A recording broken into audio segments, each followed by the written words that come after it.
जैसे कि हम खुदावन के कलाम में से, जिंदा कलाम में से स्टडी कर रहे हैं, life and ministry of Jesus Christ in chronological order, सिलसिला बसिलसिला तरतीब के साथ तलीमात एंड हयातुल मसीह। तो हम ट्रैवल करते हुए यीशु के साथ, अपने खुदावन के साथ जर्नी में हम हैं मैथ्यू चैप्टर 13 में, जहां वो पैराबल्स के बारे में खुदावन सिखाते हैं।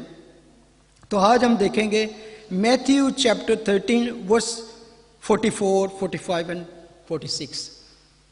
इन 3 वर्सेस में 2 पैराबल्स हैं, लेकिन दोनों का लिंक्ड है एक दूसरे के साथ, तो इनका एक ही पॉइंट है। So let's see how the Lord lead us to this.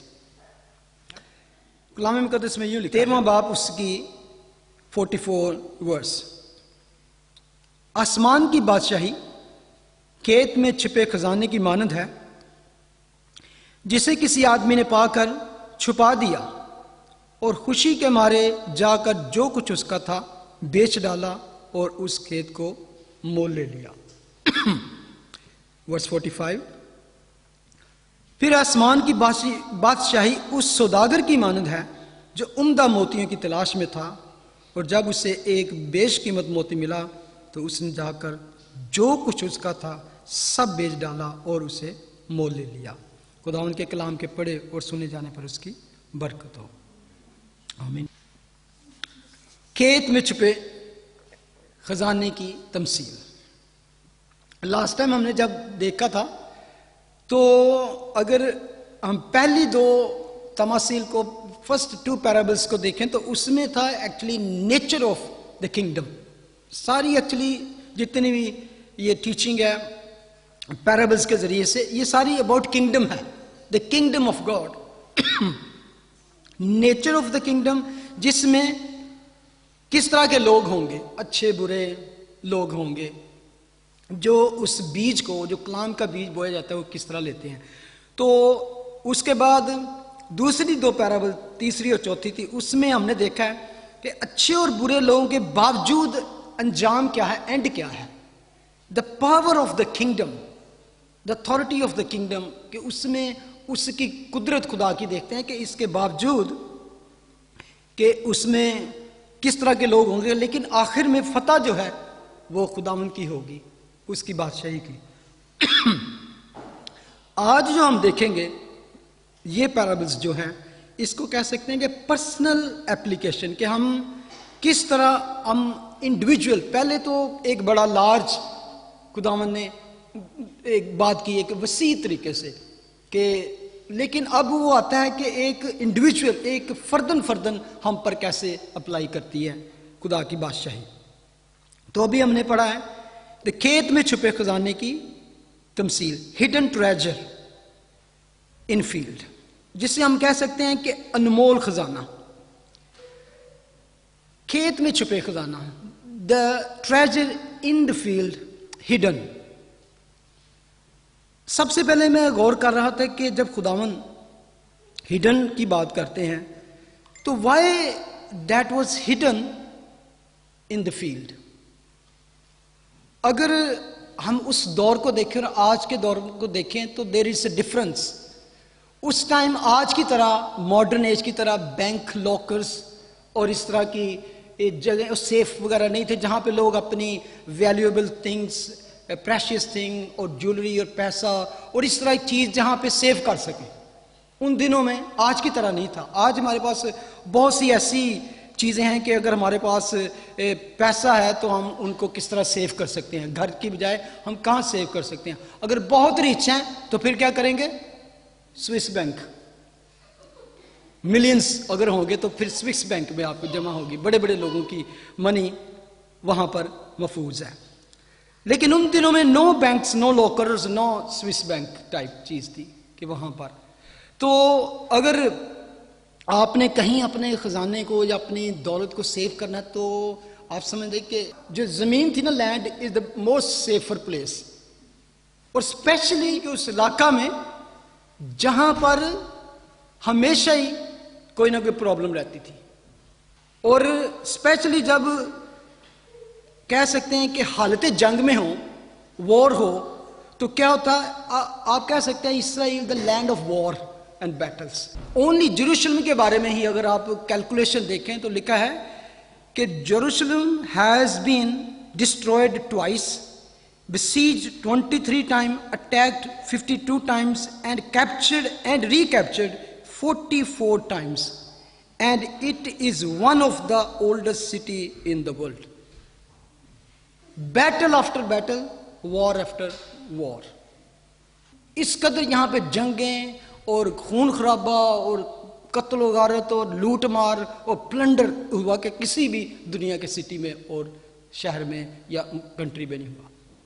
और आप हिसाब लगा सकते हैं कि जहाँ हर वक्त ये खतरा हो कि आप पता नहीं कौन सी हुकूमत आ जाएगी, कौन सा बादशाह आके हमें कैप्चर करके ले जाएगा, तो लोग क्या करते थे, अपने खजाने को, अपनी मालो दौलत को, वो जब ऐसी हालत में होते तो वो क्या करते, किसी ना किसी बॉक्स में, किसी ना किसी ट्रंक में या किसी ना किसी ऐसे जार में सब अपनी वैल्यूएबल थिंग्स डाल के तो किसी न किसी फील्ड में, किसी न किसी जगह में दफन कर देते और वहाँ पे कोई ना कोई साइन लगा देते देन कि हम फिर कभी इसको वहाँ से निकाल लेंगे। अगर आपको याद हो, जो बड़े लोग हैं, इंडिया और पाकिस्तान की जब सेपरेशन हुई तो उसमें बहुत सी ऐसी स्टोरियाँ आपको मिलेंगी कि जो हिंदू लोग या दूसरे लोग थे पाकिस्तान साइड पे, जब वो वहाँ से गए तो अपनी बहुत सी जायदाद, अपनी प्रॉपर्टीज और अपना सोना, उनको थी कि शायद कभी वापस आएंगे तो we will recover from that. और इसी तरह जो उधर से इधर शिफ्ट हुए तो ऐसे ही हालत में वहाँ उन्होंने, कि कुछ लोग, उनको पता था कि हम अगर रास्ते से साथ लेके जाएंगे तो वहाँ भी कोई लूट लेगा रास्ते में, क्योंकि बहुत सी ऐसे वाक़यात हुए, हिस्ट्री भरी पड़ी है इससे। अभी रिसेंटली आपने इराक में न्यूज़ में पढ़ा है, जब आईसिस वहाँ पर क्रिश्चियन के ऊपर इस तरह की जुल्मों सितम कर रही है, तो उन्होंने उनको 2-3 ऑप्शन दिए, उनके घरों पर मार्क कर दिए। तो उन्होंने कहा कि या तो ये जगह फ़ौरन छोड़ दो, या तुम इधर रहो, टैक्स पे करो, अदरवाइज इस्लाम को बोलो, otherwise we will kill you. Many people, many been killed, and बहुत से लोग घरों से निकले। और मेरा ख्याल है वहाँ भी ऐसी ही हालत होगी कुछ लोगों ने, क्योंकि जो रास्ते में मिलते थे वहाँ उनको भी लूट लेते थे। ऐसी बहुत सी स्टोरियाँ हैं, अगर आपने पढ़ी हों। तो मैं उसको सोच रहा था कि कई दफ़ा हमने ऐसी स्टोरी जब बचपन में सुनी पाकिस्तान में भी, कि फ़लान के घर में से उन्होंने खुदाई कर रहे थे या बिल्ड कर रहे दोबारा, तो वहाँ से देग मिली है जी। कभी सुना है इसने? डेविड भाई और आंटी बता से, देग में क्या है, अशरफियाँ हैं या सोने के सिक्के हैं या ज्वेलरी है। Many people have this kind of experience. तो ये जो हम बात कर रहे हैं वो उस तरफ, उस टाइम भी, उन दिनों में वहाँ पर इसी तरह ज़मीन को, अर्थ को एक स्टोरेज हाउस टाइप समझा जाता था, कि यहाँ पर, क्योंकि उसको तलाश करना मुश्किल था, उन्होंने अपना साइन कोई ना लगाया होता था। आप, ये आम थी उन दिनों में बात। आप अंदाज़ा लगा सकते हैं, जब खुदा यीशु मसीह ने मैथ्यू 25 में तोड़ों की तमसील बताई, टैलेंट्स, तो ले कि एक नौकर को उन्होंने 10 तोड़े दिए, एक को 5 और एक को 1। तो एक ने क्या किया, जिसको 1 मिला था, उसने जाके ज़मीन खोदी और अपना तोड़ा वहाँ छुपा दिया। यानी कि छुपा दिया, कि सेव कर दिया, कि जब मैं मेरा मास्टर आएगा, मालिक आएगा, तो मैं उसके हवाले कर दूंगा। मुझे एक बात याद आ गई, शायद आप लोगों ने भी सुनी हो इस तरह की स्टोरी, कि एक गरीब शख्स था, तो उसके पास थोड़ी सी ज़मीन थी, तो उसका एक यंग बेटा था, वो बूढ़ा था अब, तो वो किसी न किसी वजह से ना, बेटा जो था वो पुलिस उसको अरेस्ट करके ले गई, किसी शुबे में, किसी डाउट में, तो उसको उसने जेल में डाल दिया। हमारे इलाकों में तो आपको पता है कि शुबे में भी पकड़ लें तो कई साल लग जाते हैं बेचारों को। और अक्सर ऐसा होता है कि बहुत से लोग जो इनोसेंट होते हैं, मासूम होते हैं, वो पकड़े जाते हैं, वो सूली चढ़ जाते हैं, और गुनाहगार जिनके पास पैसा होता है, सिफारिशें होती हैं, वो भागे फिरते हैं। रिसेंटली आपने फेसबुक पढ़ा होगा, एक क्रिश्चियन लड़का था जो 15 साल का था, तो उसको गिरफ्तार किया गया। तो वो इनोसेंट था, तो उसको कहते रहे कि हमें 50,000 रुपीज़ दे दे तो हम छोड़ देंगे। वो गरीब थे, वो नहीं कर सके। मेरा 92 और 98 में उसको उन्होंने अरेस्ट किया था।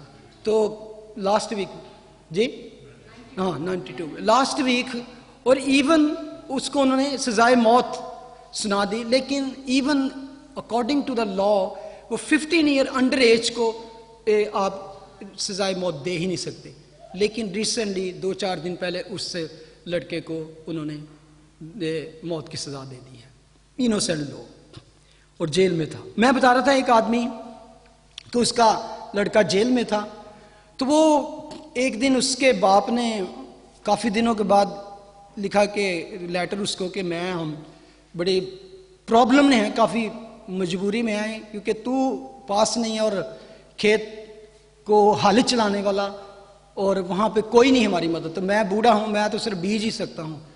तो उसके बेटे ने जेल से उसको खत लिखा कि डैड ऐसा करना कि उस फील्ड को, उस खेत को बिल्कुल टच ना करना, उसको खोदना नहीं, हल नहीं चलाना, क्योंकि वहाँ मैंने कुछ खजाना छुपाया हुआ है। उन्हें सिर्फ क्या कि उन्होंने शक हो जाएगा तो जरूर जाके तो तलाश करेंगे। 2-3 दिन बाद ही पुलिस आ गई उसे पकड़ने, क्योंकि जो भी जेल से हमेशा खत जाता है वो क्या होता है, सेंसर होके जाता है। पुलिस ने क्या किया, जाके उसका पूरा खेत छान मारा। बाद में आ गया तो खजाना कितने, झूठ बोलना। तो प्यो ने लिखा उन्हें खत, यही काम मैं तो कर सकना, खेत हुण हल चल गया, हूँ तो बीज बोला मैं नहीं की हेल्प कर सकता। अब यहां एक आदमी है जिसको बाइबल नहीं एक्सप्लेन करती कि वो एम्प्लॉय था वहां पे, या वैसे ही वहां से गुजर रहा था तो वहां कहीं उसने कुछ तलाश किया, या कोई बिल्ड कर रहा था या खोद रहा था। समहाउ वो एनकाउंटर विद दिस ट्रेजर। उस फील्ड में, उस खेत में खजाना दबा हुआ था, दफन था। तो फिर उसने क्या किया, फौरन जब उसको पता चल गया, मेरा ख्याल है उसने इधर उधर देखा हुआ, उसने फिर खोदा और फिर उसको दफन दोबारा कर दिया। और उसके बाद उसने क्या किया, घर गया और जो कुछ उसका लिखा है कि जो कुछ उसके पास था, जो वैल्यूएबल थिंग थी, जो भी कुछ था, उस अपनी कीमती चीजों को उसने बेचा और जाकर उस खेत को खरीद लिया ताकि वो उस खुदाने को हासिल कर सके। एक किसी ने इसी तरह एक सवाल किया कि यार Jesus is telling this parable, लेकिन ये एथिकली सिचुएशन जो है इसमें अगर देखें तो कुछ लगता नहीं कि खुदावन तमसील सुना रहे हैं। और इसमें उन्होंने देखा है कि उस बंदे को खजाना मिला है, तो बजाय के जाके वो उसको बताता, उसने माले मार लेता है। Jesus, how can Jesus tell this kind of parables, कि ये एथिकली, ये असूलन ये ठीक नहीं लगता। वो असल में कह सकते हैं आज के ज़माने, it is not fair, it's wrong, ऐसा नहीं होना चाहिए। तो मैं इस पे जब स्टडी कर रहा था तो जूइश जो लॉ है, रबैनिक लॉ, वो कहता है कि if a man find scattered food और money, it is belong to finder. अगर किसी शख्स को कोई ऐसा पड़ा हुआ गुमशुदा माल मिल जाए या खाने वाली चीज, तो वो उसकी ही है, पाने वाले की है। तो एक बात ये, और दूसरी बात है कि अगर ये माल उस ओनर का होता तो क्या वो उसको बेचता? उसने क्या किया, उसने जाकर उससे कहा मैं तेरा खेत खरीदना चाहता हूं। तो अगर वो उसका माल होता तो वो कभी भी ना बेचता, या क्या करता, कहते ठहर जा, पहले जाके वो उसको खोद के निकालता और फिर उसको देता कि लो जी तुम खरीद लो। इसी वजह से उसका ये नहीं था, इट्स समबॉडी प्रीवियसली, कोई पुराना जो उसका मालिक था उस जगह का, उसका था। वो शायद कहीं वॉर में या कहीं एक्सीडेंटली या कहीं मर खप गया, जिसने भी आके उसने भी क्लेम नहीं किया। इट्स मीन ये पहले ओनर का भी नहीं था तो दूसरे ओनर का भी नहीं था। तो इस हिसाब से वो समझते थे अकॉर्डिंग टू जूश लॉ वो उसका हकदार था, क्योंकि सुनने वालों ने किसी ने भी क्वेश्चन नहीं किया कि why Jesus you are telling this. लेकिन आज क्रिटिक्स बहुत सी बातें जीसस की पकड़ते हैं और निकालते हैं कि हम किसी तरह उसको इल्ज़ाम दे सकें। मैं जब इस पे गौर कर रहा था तो मैंने कहा बल्कि ये बंदा तो बहुत ज़्यादा ऑनेस्ट था। मैं अगर उसकी जगह होता तो मैं क्या करता, मैं खजाना देखा तो मैं क्या करता, सारा खजाना काटता, सारा बॉक्स भरा हुआ लेके जाता, फिर थोड़ा सा उसमें से निकालता, उसको बेच के तो वो खेत खरीदता। हाँ, हमारा दिमाग इस तरह काम करता है। लेकिन उसने ऑनेस्ट था कि उसने क्या किया, उसने उससे कुछ नहीं लिया, उसने अपना सब कुछ बेचकर तो उसको खरीदा और फिर वो खजाना निकाला। पंजाबी ला पता है की कहता है? पंजाबी ला भी है, लब्बी चीज खुदा दी न तेल दिन पारे, जो हमारी है जिसको मिल गई वही है। तो ये आदमी जो था, अगर ये ऑनेस्ट ना होता तो वहां निकालता, सारा खजाना समेटता, चुपके से रात को बम्बई की टिकट कटाता तो कहता चल भी उत्थे जाकर फिल्म बनानी। आजकल ऐसे ही करते हैं ना लोग। उसे क्या जरूरत थी कि अपना बेच कर और उस खेत को खरीदे? उसके पास बड़ा कुछ था, वो माल इतना था कि उसने परवाह नहीं की। He took all risk and sold everything he has and buy this field. असल में पॉइंट इसमें क्या है कि ट्रेजर जो वहां पे खजाना था वो इतना वैल्यूएबल था कि ही जस्ट दूसरी थॉट ही नहीं थी उसके पास। He just sold everything he has and bought this land, ताकि वो उस खजाने को हासिल कर सके। ही वॉज सो ओवरजॉय कि उसने he willing to do anything to get this treasure. दूसरी तमसील, precious pearl of great price, बेशकीमत मोती की तमसील।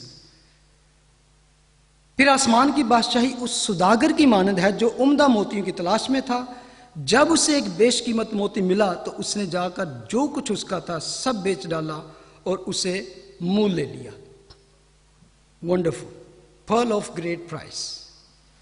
दूसरी तमसील में जो है, एक बिजनेसमैन की बात की गई है, मर्चेंट की, जो पर्ल्स होलसेल का बिजनेस करता था। वो इस तरह का बिजनेसमैन था कि यहाँ से चीज़ बाय करता, इधर सेल करता, सम काइंड ऑफ इस तरह का उसका। तो वो हमेशा अच्छी चीज़ों की तलाश में, स्पेशली पर्ल्स की तलाश में रहता था, मोतियों की तलाश में। और मोती जो बात की जा रही है बाइबल में, उस वक्त आज के हिसाब से देखें, लाइक वी वैल्यू डायमंड, जो डायमंड की आज वैल्यू है, उस वक्त equivalent to the pearl was a diamond. उस वक्त लोग मोतियों की बात करते थे, डायमंड की तरह ही उसकी वैल्यू थी। और उस वक्त मोतियों की कीमत और उसकी वैल्यू इस कदर होती थी कि जो पर्ल्स हंटर होते थे ना, सर्च करते थे, दे गो फॉर, यानी कि स्ट्रीम तक, बड़ी खतरनाक हालत में चले जाते थे, खतरनाक तलाश में हद तक चले जाते थे। और ये स्पेशली कहाँ से मिलते थे? Red Sea, Indian oceans and Persian Gulf में से, स्पेशली इन जगहों से निकाले जाते थे। और उस वक्त आज की तरह मॉडर्न इक्विपमेंट, टेक्नोलॉजी नहीं थी, ना ही उनके पास उस तरह के सिलेंडर होते थे कि वो ऑक्सीजन लगा के तो तह तक चले जाएं, और ऊपर से कंप्यूटर से हर चीज़ नीचे से देखी जा रही है, और उनके ग्रुप हैं, शिप हैं, और बड़ा कुछ उनके पास सेफ्टी के साथ जाते थे। उस वक्त क्या करते थे लोग? आमतौर पे एक छोटी सी बोट है तो बंदे क्या करते थे कि अपनी बॉडी के साथ एक बड़ा भारी पत्थर बांध के दे जंप इनटू सी, वहां पे छलांग लगाते ताकि हम तह तक पहुंच सकें, क्योंकि तह में जाके ऐसे मिलते थे मोती वगैरह। वो एक सिप्पी को जाके वहां से ढूंढते। तो इसी चक्कर में मैनी लॉस देयर लाइफ, क्योंकि कितना का सांस रोक सकता है बंदा? जब वो मिल जाता वो पत्थर को वहीं खोलते और ऊपर आ जाते। लेकिन कई दफ़ा इतना लंबा सांस, और कई दफ़ा शार्क फिश और इस तरह के जानवर जो प्रेडेटर समुद्र में होते हैं वो उनको खा जाते हैं। उस वक्त इस तरह का ना तो उनके पास लिबास था, और जो कोई वो पा लेता मोती तो वो एक ग्रेट फॉर्चून, एक बहुत बड़ा उनके पास खजाना होता। इनक्रेडिबल वैल्यू, इसकी कीमत कह सकते हैं कि beyond price, unnamed price, so valuable they always take a great risk to get this pearls. History बताती है कि इजिप्शियन वर्शिप दैट पर्ल्स और सो द रोमन्स। और जब इवन उस दौर में, जिस दौर की बात की, रोमन्स के दौर में, उस वक्त अगर स्पेशली औरतों ने, लेडीज ने अपनी रिचनेस को, वेल्थ को शो करना होता, दे वेयर पर्ल्स। अगर आप 1 टिमोथी 2:9 में जाके देखते तो वहां लिखा है वो मोतियों से अपने आप को सजाकर नुमाइश करती कि मेरे पास इतना है। एक औरत जिसके बारे में हिस्ट्री में लिखा है, द वाइफ ऑफ एम्परर कुलिगुला, एक इवेंट में उसने, पता है कि 36 मिलियन डॉलर वर्थ पर्ल्स पहने all over his body, sir पे, कान में, नाक में, नेक में, कमर में, हर जगह उन फिंगर्स में पर्ल्स थे उसमें। ये हिस्ट्री में है। तो फुल ऑफ पर्ल्स कह सकते हैं। इवन कैलोपेट्रा के बारे में बताया कि उसके पास 2 पर्ल्स थे, जिस एक पर्ल्स की कीमत थी $500,000 थी। और उस वक्त जो रिच, फिल्थी रिच लोग एम्परर होते थे, अपनी रिचनेस को पता किस तरह शो करते थे, पर्ल्स को लेके तो विनीगर में डिसॉल्व करते, उसको वाइन में डाल के पी जाते। इस तरह वो बताते कि how filthy rich we are, कि हमारे पास इतनी वेल्थ है कि हम इसको ऐसा भी कर सकते हैं। मैं इसलिए आपको बताना चाह रहा हूं इस पॉइंट के क्यों पर्ल्स की मिसाल दी गई है इस चीज को। खुदा ने कहा अपने मोती सुरों के आगे मत डाल, do not cast your pearls before swine. इतनी कीमत थी पर्ल्स को, एग्जाम्पल खुदावन ने दी कलाम के साथ। इवन अगर आप बुक ऑफ रेवलेशन में जाएं तो उस शहर की, जिस शहर में हमारा फ्यूचर है, उसको किस तरह डिस्क्राइब किया गया है। The haven, the city of Jerusalem when he coming down from heaven, आसमान से यरूशलेम को उतरते जब उसने देखा, तो लिखा है रेवलेशन 21 वर्स 18 to 21, लिखा है शहर पनाह की तामीर, the construction of its wall was of jasper and the city was pure gold like clear glass, शफाफ शीशे की मानंद और खालिस सोने का। और उस शहर पनाह उसकी फाउंडेशन जो थी, लिखा है हर तरह के जौहर से रास्ता थी। पहले में वो कहते हैं जैस्पर, दूसरे में सफायर, तीसरे में कैल्सिडीन, एमरल्ड, सार्डिन्स और क्रिस्टोलाइट, बैरल, टोपैज, और उसके बाद नीलम, जमुर्द, फिरोजा, जबरजद, जैसनित, एमेथिस्ट जिसे याकूत कहते हैं। और 12 दरवाजे 12 मोतियों के थे, हर दरवाजा एक मोती का था, और शहर की सड़क शफाफ शीशा की मानद खालिस सोने की थी। ये एक छोटी सी अभी बात है कि ये उस सिटी की बात जहां पे ईमानदारों का फ्यूचर है, filled with pearls and gold and diamonds and all kind of this। आज इतने मोती के पीछे लोगों की जान चली जाती है, और वो फाउंडेशन फुल, और फाउंडेशन इतनी लंबी है कि आप अंदाजा नहीं लगा सकते, कि जो सिर्फ प्योर एंड प्रेशियस पर्ल से बनी है। So that's why people use, आज भी अपनी वेल्थ जो है, कुछ जो बड़े लोग हैं जिनके पास मनी है, वो जब वेल्थ को इन्वेस्ट करते हैं तो कुछ प्रॉपर्टी में, कुछ इस तरह के बड़े बड़े ज्वेलरी में, डायमंड्स में और पर्ल्स में, और कुछ दूसरे बिजनेस में यूज करते हैं। लेकिन एक अच्छा बिजनेसमैन है, good businessman will never spend his whole fortune on one business, one place.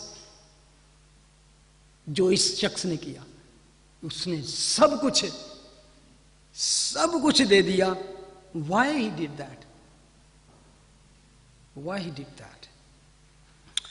अब इस के बारे में मैं आना चाहता हूं कि what is actually इसकी जो इंटरप्रिटेशन है, हम इसको कैसे ले सकते हैं। इसके बारे में भी दो तरह के ख्यालात हैं लोगों के कि किंगडम क्या है। आम जो मैंने जब स्टडी की तो काफ़ी लोगों का जो इसको इंटरप्रेट करने का, तशरीह करने का, इसको बयान करने का कि जो आदमी है जिसने उसको पाया, that is Jesus, and the precious Perl and छुपा खजाना वो हम हैं या चर्च है।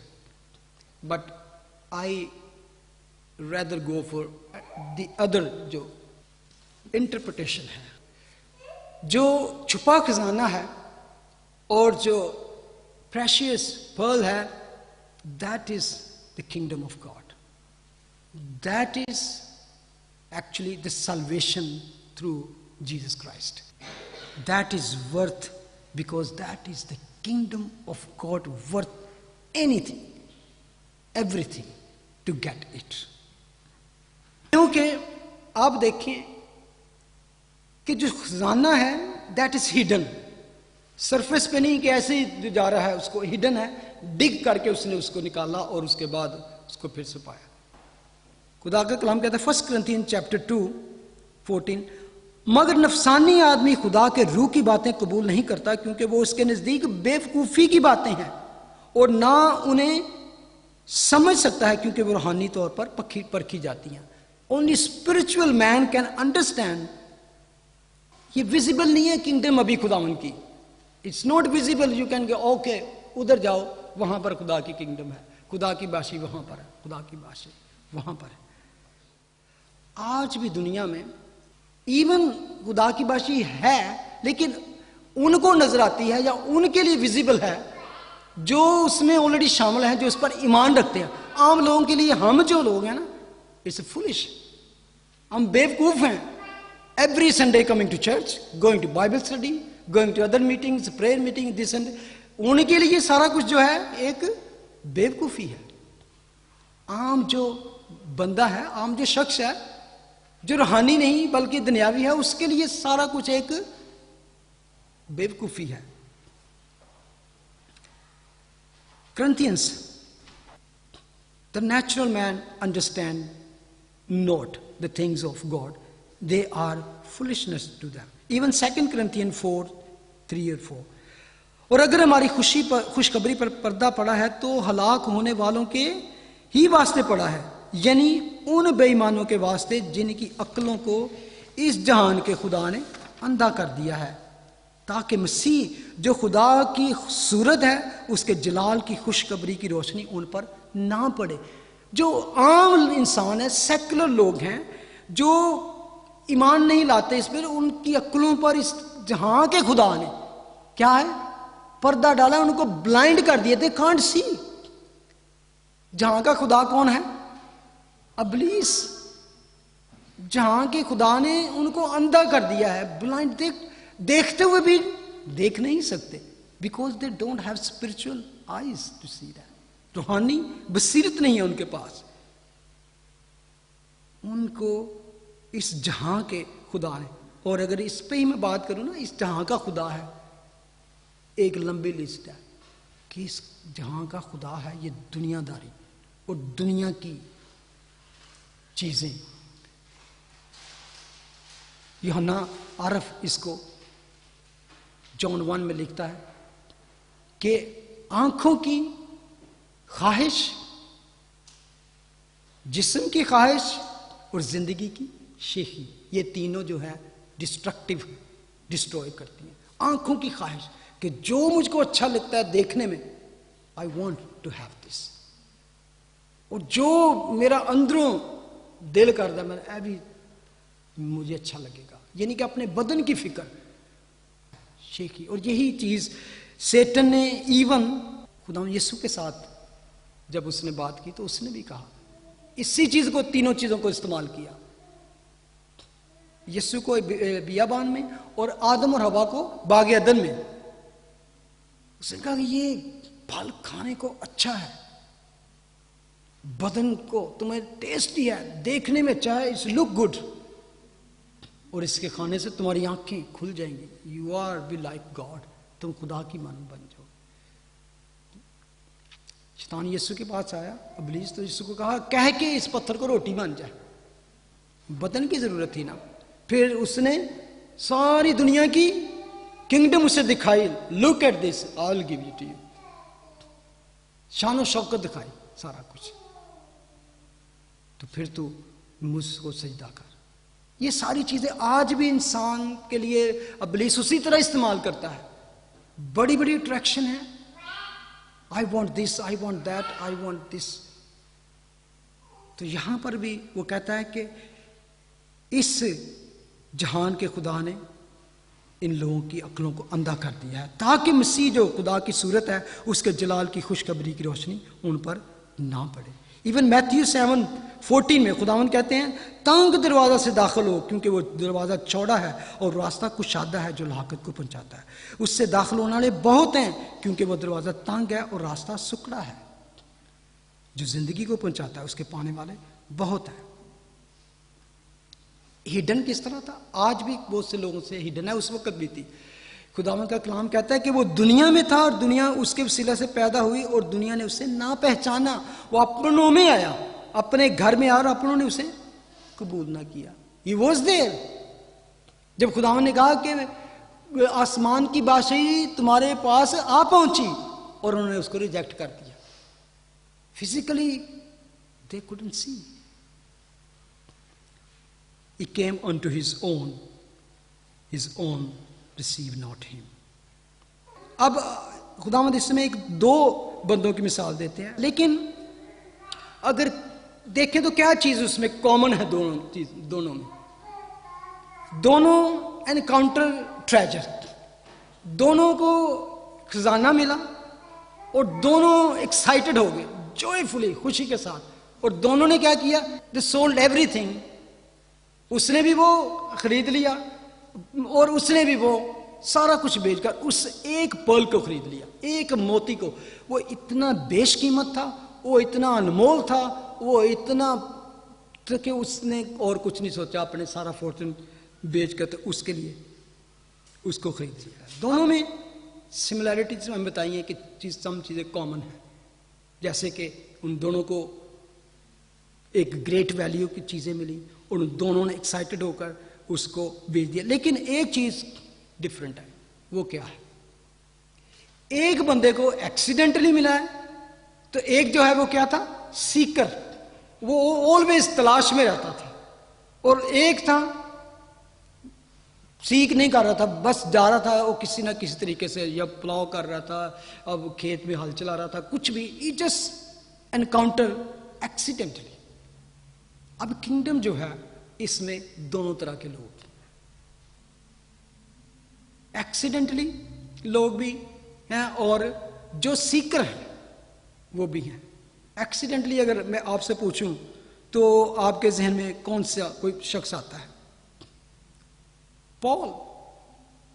जब पौलुस रसूल जा रहा था, वो किधर जा रहा था? दमिश्क की राह पे क्रिश्चियन को किल करने के लिए जा रहा था, उनको मारने के लिए। तो एक्सीडेंटली आसमान से सूरज चमका और उसको ब्लाइंड कर दिया एक्सीडेंटली, और वो खाक चाटने में मजबूर हो गया। He redeemed accident. He was not looking for that. He was thinking he is already in the kingdom. वो अपने आप को समझता था मैं तो पहले ही बादशाही का फर्जंद हूं, लेकिन एनकाउंटर हुआ जब खुदावन से, उसको पता चला, he found fortune. Samaritan woman, सामरी औरत, वो तो बेचारी पानी भरने जा रही थी और उसका कैरेक्टर भी अच्छा नहीं था। क्या हुआ? जीसस फाउंड हिम, ट्रेजर, और शी रिडीम्ड, निजात पाके चली गई, बल्कि वो यीशु की गवाह बनी। और जाके उसने गांव में भी, एक आदमी जो था जो जन्म का अंधा था, वो बेचारे को कुछ पता भी नहीं था, यीशु ने उसको शिफा दे दी, आंखें खोल दी। एक मुर्दा जा रहा था, बेवा थी औरत, उसका एक ही बेटा था, यीशु ने कहा रोक लो भी आते जनाजा, उठ भाई चलो। ना उसकी मां ने उससे तरला मिन्नत किया, ना उस बंदा तो पहले मुर्दा था, ना उसका कोई फेत था। यीशु को तरस आया, जनाजा रोका, बंदे को खड़ा किया, मां को दे दी। ट्रेजर, खजाना, एनकाउंटर एक्सीडेंटली। और मेनी पीपल, ऐसी बहुत सी टेस्टमनी है, आप भी जानते होंगे। कुछ लोग आए प्रीचर, टीचर या पास्टर को मजाक या उसका फन बनाने के लिए। मेनी पीपल हैव टेस्टमनी, बाद में वो खुदा की बादशाह में आ गए। चार्ल्स स्पर्जन का नाम कितने लोगों ने सुना है? ऐसा प्रीचर, बहुत से कम लोग थे। आज यहाँ पे एक कॉलेज भी है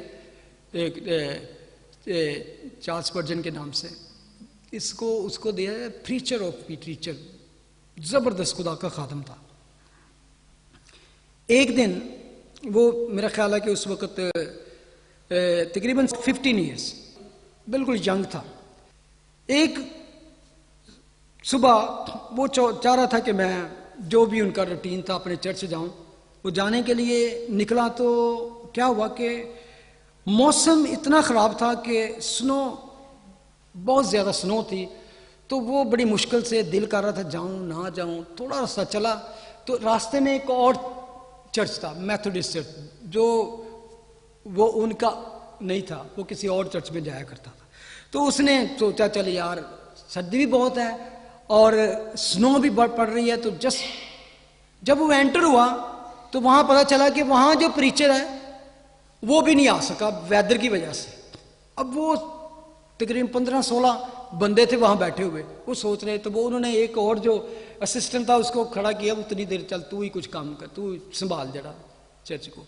अब उसने क्या किया, वो बस वहां पे जो था बैठ गया और वो ट्राई कर रहा था कि मैं कुछ कहूं। तो वो एक ही बात बार बार रिपीट करी जाए। उसने कहा look unto me and be ye saved all the ends of the earth, and he just kept repeating because he didn't have to have anything else to say. जो स्पर्जन का जो बायोग्राफर है जिसने ये उसकी लिखी है टेस्टमनी, तो कहता है वो स्पर्जन सोच रहा था कि ये स्टूपिड सा बंदा, इसको सुनने के लिए मैं आ गया हूँ, बेवकूफ सा, उसे समझ नहीं आ रही। He keep repeating one thing, and something about young Spurgeon caught the preacher's eye.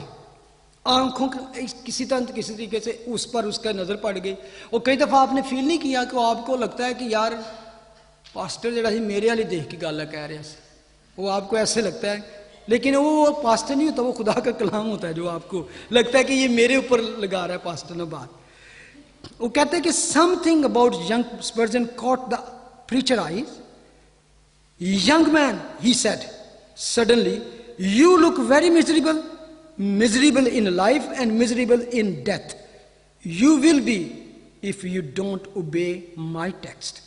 And suddenly, a literally shouted, young man, look to Jesus. Look, look, look. And Spurgeon said, I looked. And then and there, the cloud was gone and the darkness rolled away, and that moment I saw the sun. And after that, he became a great preacher. एक stupid से बंदा एक आम सी बात कर रहा था, एक ही सेंटेंस, लुक कहता, फिर जब मैं देखा तो पर उसके बाद पीछे मुड़ के नहीं देखा, फिर मैं देखते accidentally, he was not looking for that कि मैं, लेकिन खुदा कभी कभी ऐसा भी करता है. Few people who have ever lived have affected so many souls as Charles Haddon Spurgeon did. ऐसी बहुत से लोगों तक पहुंचा. अब कुछ लोग हैं सीकर होते हैं जो तलाश में होते हैं, और ऐसी जब मैंने ऐसी टेस्टमनी ढूंढने की कोशिश की तो उस दौर में भी बहुत थी. आप अमाल की किताब में जाके देखें तो कर्नेलियस जो है he was seeker, he was looking for the right God, और खुदा ने उसको विजन दिया. Then he called Peter. Ethiopian हबशी खोजा, सीकर, उधर आया यरूशलेम में, उसके बाद पढ़ रहा है, समझ नहीं आई कौन है, कोई समझाए मुझे. एंड वहां पर खुदा ने अपने खादम भेजा. Philippi's came there. Lydia of Acts, Philippians jailer, Berean of Acts, he was looking for pearls, he was looking for things that reveal valuable thing. मैं आपको बहुत सी टेस्टमनी आज उन लोगों की जो मुस्लिम और हिंदू और सिख और ऐसे बैकग्राउंड से आए हैं, जो और ऐसे लोग की टेस्टमनी से भरा है कि मैंने हिंदू रिलीजन को भी टेस्ट किया, मैंने इस्लाम को भी किया, मैंने ये भी किया, मैंने वो भी किया, वो भी, आखिर मुझे वो ग्रेट वैल्यू का पर्ल मिल गया, वो मोती मिल गया. ये थे सीकर. बेशुमार टेस्टमनी यूट्यूब पे जाके देखें, आपको ऐसी मिलेगी कि मैं इतना कट्टर था, मैं ये था, मैं वो था, लेकिन एक दिन मैंने रियल ट्रू पर्ल को पा लिया, सच्चा मोती मुझे मिल गया, और that was Christ. They got revelation from God. ऐसी बहुत सी मिसालें हैं. और अब किसी ने कहा, किसी सवाल किया कि इन दोनों ने एक काम किया है जो मेरा ख्याल है कि आपकी थ्योरी के साथ मिलता है. वो दे बॉट दैट किंगडम कह ले, या बेशकीमत मोती, या खजाना. और जबकि हम कहते हैं कि खुदा की बादशाही कोई खरीद नहीं सकता, वो तो उसका फजल है, द ग्रेस ऑफ गॉड है. लेकिन अगर आप गौर करें एक और चीज को, कि बेशक खुदा की बादशाही में लेन देन या खरीद नहीं सकते हम, कोई नहीं उसको खरीद सकता. It's just free gift. We saved by grace through faith. ईमान से हम बचाए जाते हैं, फजल हम पे हुआ है, ना हमारी खूबियों से, ना हमारी कोई नेकियों से, ना रास्तबाजी से. Not by our righteousness, that is the grace of God. लेकिन स्टिल लिखा ना, seek first the kingdom of God. पहले तुम ढूंढो उसकी बादशाही, तो सारी चीजें तुम्हें मिल जाएंगी. सीख. लूक 9:57. जब वो राह में चले जाते थे तो किसी ने उससे कहा कि जहां कहीं तू जाए मैं तेरे पीछे चलूंगा. यीशु ने उससे कहा कि लोमड़ियों के भट्ट होते हैं और हवा के परिंदों के घोंसले, मगर इब्ने आदम के लिए सर धरने की भी जगह नहीं है. यहां क्या कोई फॉलो करना चाहता है तो यीशु ने कहा कि कंफर्ट छड़ के आना पड़ेगा तेरे, आराम सुकून नहीं है. I have no comfort to leave your transaction, exchange as something. If you want to follow Jesus, something you have to leave. कुर्बानी देनी है, पीछे छड़ना है. और इस बंदे ने क्या था, इसका कंफर्ट था. तो ये सुने कहा मेरे को तो भाई रहने दी जगह, जिथे दिल करता है सिर धर के सो जाना, आएगा. और उसके बाद एक और था लिखा है, फिर उसने दूसरे से कहा कि मेरे पीछे चल. उसने कहा ऐ खुदावंद मुझे इजाजत दे कि पहले जाकर अपने बाप को दफन करूं. उसने उससे कहा कि मुर्दों को अपने मुर्दे दफन करने दे, लेकिन तू जाकर खुदा की बादशाही की खबर पड़ा. अब ये बंदा जो है ये क्या कह रहा है, बाप मरा नहीं है, अब वेट कर रहा है मरे तो मैं ओदी विरासत मैंने मिल जाए, जायदाद. ये इनहेरिटेंस दो थी अपने, उसको नहीं छोड़ रहा था. ठहर दे बड़ा, मैं पहले अपना कब्जा दे कर ला जो मेरी जायदाद. He never did that. You have to leave that. यीशु ने कहा leave that, come follow me. एक और ने भी कहा खुदावंद मैं तेरे पीछे चलूंगा, लेकिन पहले मुझे इजाजत दे कि अपने घर के लोगों से रुखसत होकर आऊं. यीशु ने उसे कहा जो कोई अपना हाथ हल पर रख के पीछे देखता है वो खुदा की बादशाही के लायक नहीं है. इसको फिक्र थी फैमिली की. पहले यार सारे मिल लवा रो लवा तो खुदा भाई, नो फैमिली. आपको ऐसी ये कुर्बानी है, ये एक्सचेंज है, ये ट्रांजैक्शन है कि कुछ तुम छोड़ के तुम, ये है बाइंग, सब कुछ दाव पे लगा को फॉलो जीसस. No deal. पहला जो था वो अपना कंफर्ट नहीं लेना, दूसरा अपनी जायदाद नहीं छोड़ना चाहता, और तीसरा फैमिली का लाभ। मैथ्यू 10:37, जो कोई बाप या माँ को मुझसे ज्यादा अजीज रखता है वो मेरे लायक नहीं, और जो कोई बेटे या बेटी को मुझसे ज्यादा अजीज रखता है वो मेरे लायक नहीं, और जो कोई अपनी स्लीब ना उठाए और मेरे पीछे ना चले वो मेरे लायक नहीं। जो कोई अपनी जान बचाता है उसे खोएगा, और जो कोई मेरी खातिर अपनी जान खोता है उसे बचाएगा। This is actually, you have to give up this to have something. You give up all you have, you give up all you are, and you receive all he has. ये है ट्रांजैक्शन जिसकी बात की गई है। Matthew 16:24, उस वक्त यीशु ने अपने शिगिर्दों से कहा कि अगर कोई मेरे पीछे आना चाहे तो अपनी खुद ही का इनकार करे, अपनी स्लीव उठाए मेरे पीछे हो ले, क्योंकि जो कोई अपनी जान बचाना चाहे उसे खोएगा, और जो कोई मेरी खातिर अपनी जान खोएगा उसे पाएगा। और किसी आदमी, अगर आदमी सारी दुनिया हासिल करे और अपनी जान का नुकसान उठाए तो उसे क्या फायदा, या आदमी अपनी जान के बदले क्या देगा। एक आदमी ने कहा, खुदावंद मैं क्या करूं कि मैं हमेशा की जिंदगी पाऊं। यीशु ने कहा कि 10 हुक्मों पर अमल कर, उसेगा मैं बचपन से करता हूं। फिर खुदावंद ने कहा, जा अपना जो कुछ है वो बेच कर गरीब, ये give up your inheritance and you can take my inheritance. तुम अपना जायदाद, अपनी प्रॉपर्टी, अपना सब कुछ छोड़ तो मेरा ले ले। अगर तू उसको नहीं छोड़ सकता, यू कांट हैव माई। ये था असल में, ये है ट्रांजैक्शन, ये है एक्सचेंज। बेशक फ्री है, लेकिन स्टिल इसके पीछे है कि sacrifice, you have to follow and you have to believe. खुदा का कलाम कहता है हमारे पास एक बड़ा खजाना है, बड़ा खजाना है। जब पौल के पास खुदावन, फिलिपियन 3 आप जाके पढ़ना, उसमें खुदावन वो आता है तो वो कहता है कि मेरे पास, वो बड़ा प्राउड था अपनी इनहेरिटेंस में, मैं बिन्यामीन की कबीले का, मैं फरीसियों का फरीसी, मैं बेऐब शरीर के से, मैं ये मैं वो ना, यानी कि ही वॉज रियली प्राउड।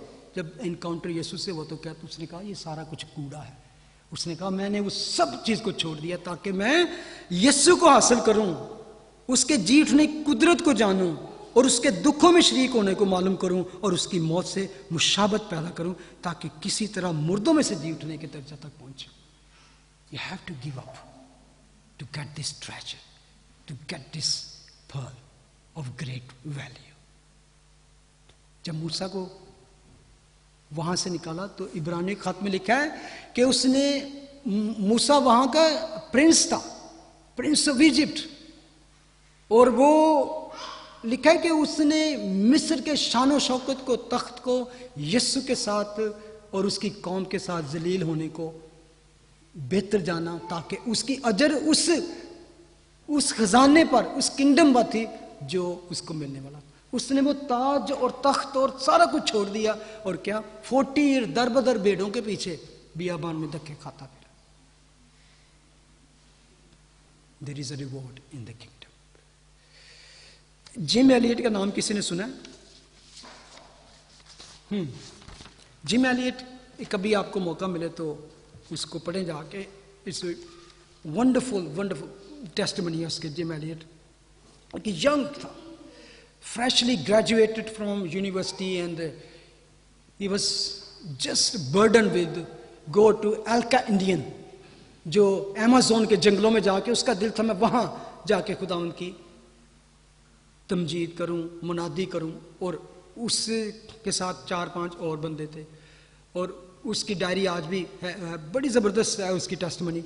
मुख्तसर ये कि वो उसका जो जर्नल था, जो उसकी वो पीछे पोस्ट करता रहता, तो उन्होंने क्या किया कि एक कबीला था उन लोगों का, कैनिबल्स, जो बंदों को खा जाते थे, तो वो एक रिवर टाइप जगह थी, तो वो एक तरफ उन्होंने अपना पड़ाव लगाया हुआ था, वहाँ पे टेंट थे, और दूसरी तरफ तो वो किसी तरह उनके साथ कम्युनिकेशन करते रहते थे कि किस तरह उनके साथ कोई ऐसा रिलेशन बनाए ताकि हम उन तक पहुँच सकें, और जाकर फिर उनके साथ मसीह की मुनादी करें। उनको खत लिखते और वापस उनके जाते कोई चीज़ें। एक उसके दोस्त ने खत लिखा उसको, उसने लिखा कि यू आर फुलिश इतना बड़ा बेवकूफ के इतना, तो उसने कहा कि इतना यंग है, कुछ नहीं, तो सीधा उधर तो चला गया, तो अपनी जान, बहुत से लोग गए हैं मिशनरी और they just died over there. बड़ी अच्छी बिल्ड थी और खूबसूरत जवान था। उसकी अपनी वो जो उसकी फियोंसी थी मंगेतर को वो अपनी डायरी लिखता रहता था, और उसने पता क्या लिखा, मैं वो पढ़ना चाहता हूँ। ये बड़ा फेमस फ्रेज है उसका, तो कहता है कि he is not fool who give up what he can not keep to gain what he can not lose. उस चीज को, वो बेवकूफ आदमी नहीं कि उस चीज को दे दे जिसको वो संभाल ही नहीं सकता, वो किसी ना किसी दिन खो देगा। उस चीज को पाने के लिए वो कोई उससे छीन नहीं सकेगा खुदा की बादशाही हमेशा की जिंदगी। He is not fool who give up but he can not keep to gain what he can not lose. तो खुदावंद आपको बरकत दे। खुदा की बादशाही एक पर्ल की तरह है, खुदा की बादशाही एक खजाने की तरह है। तो मैं आपको, आपके लिए खुदावंद का शुक्र अदा करता हूँ। You are already in the kingdom, but इस दुनिया की अट्रैक्शन से, इन दुनिया की इन बातों से कभी डिस्ट्रैक्ट ना हो। Hold on to that, you have a great pearl. आमीन। आए हम दुआ करें। खुदावंद तेरा शुक्र, तेरी हमद, तेरी तारीफ। तेरे बेटे यीशु के नाम में हम तेरा शुक्र करते हैं कि तूने हमें खुदावंद इस कदर खुदावंद प्यार किया है कि तू जो ग्रेट और अनमोल मोती है हमारी जिंदगी में तेरी सबसे बड़ी कदर है। बख्शते खुदावंद कि ये ट्रेजर, ये खजाना जो तूने हमें दिया है, हम अब इस पर किसी चीज को तरजीह न दें। हमारा फोकस हमेशा उस हेवनली किंगडम पर, उस हेवनली ट्रेजर पर हो जो आसमान पर हमारे लिए तूने मखसूस कर रखा है। खुदा हम तेरा शुक्र करते हैं उस सारे खजाना के लिए, इन लोगों के लिए खुदा जिनके लिए तूने अपनी जान दी और हमें इस दुनिया में से खरीद लिया। खुदा thank you this great blessing. Worship you, we adore you. In Jesus' name we pray. Amen.